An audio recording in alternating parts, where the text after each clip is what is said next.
Tonight, our investigation reveals what happens when the people who are supposed to uphold the law keep secrets. Secrets that can put innocent people in prison. Live on your side, investigator Sarah Buttison joining us now here with her exclusive investigation, Failure to Inform. And Sarah, you've uncovered serious concerns about prosecutor practices. That's right, Rob. For decades, prosecutors have known they're required to share details that help the defense. We're about to show you what can happen when there's a failure to inform. It all starts with a murder that happened exactly 39 years ago today. We were a happy family. You know, growing up, I often say that my sister and I had a charmed life. In idyllic Norwalk, Ohio. See, he's always smiling. Sherry Parsons' childhood, until the 1981, was cut short when everything changed suddenly. She arrived home from school, went to her parents' room, looked across the room, saw a bunch of blood covering her mother. Looked down, and there she was. She ran to a neighbor's house for help. I just said, "Come with me." Barbara Parsons was bludgeoned to death. I knew it wasn't good. I knew we were too late. For years, the crime went unsolved. Then, in 1993, an arrest. The last person Sherry suspected. There would be no way he would put me through that and do that to my mother. Her father. No way. So why was James Parsons arrested 12 years later?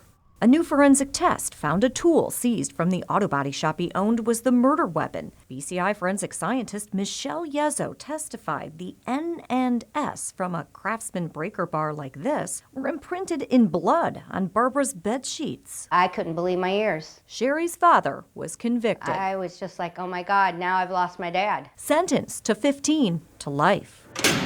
Nightmare number 2. Sherry turned to the Ohio Innocence Project, which works to overturn wrongful convictions. They discovered prosecutors kept a secret. I just couldn't believe that someone would do that. Remember Michelle Yezzo? Turns out she was removed from her job at the state crime lab just before she testified at Parsons' trial. The reason? Concerns about her work. Her supervisor wrote her findings and conclusions regarding evidence may be suspect.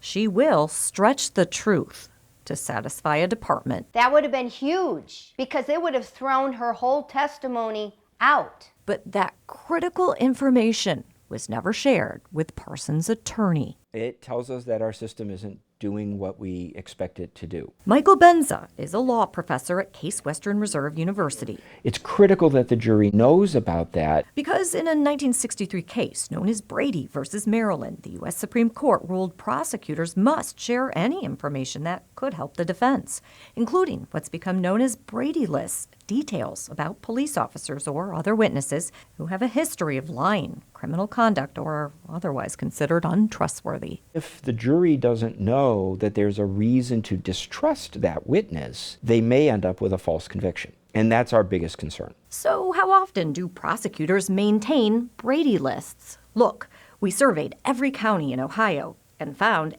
80% don't currently have one, including some of the state's largest counties, like Cuyahoga, where Cleveland is located, Montgomery, which includes Dayton, and Lucas, where Toledo is.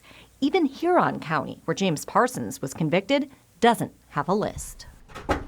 Hello. Hi, how are you? I'm Sarah. I'm with News 5 in Cleveland. Okay. I'm looking for Mr. Sitterly. He is not here. He's prepping for trial. The current prosecutor, James Sitterly, ignored our repeated requests for an interview. So he's not available at all today. No. No other Northeast Ohio prosecutor would talk to us either. How can the public trust that prosecutors are doing the right thing? Well, because we take an oath to do that. Except for Portage County's Vic Vellucci. I believe we have 88 very good prosecutors in this state. He echoed what many of his colleagues wrote in response to our survey. No one in their county belongs on a Brady list. When there is the very rare bad apple, that they're identified and removed. They may think that. For a prosecutor to be able to say, we don't have anybody in law enforcement that deserves to be on that list, in a major metropolitan community, that's just not possible for them to know that. I never gave up in getting my dad out. In 2016, after years of court battles, a judge threw out James Parsons' conviction. Unfortunately, It was short-lived. After 23 years behind bars, He didn't know he was free, dementia had destroyed his mind. and he didn't know he could leave. He died less than a year later. He had a good heart. You know, Her mother's murder remains unsolved. it's just a shame that it had to be wasted 23 years for a place he didn't belong. Sherry has filed a lawsuit against Norwalk Police, several state employees, and Michelle Yezzo.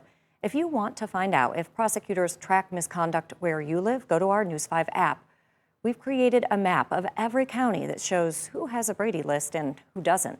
I'm 5 on your side investigator, Sarah Buttison.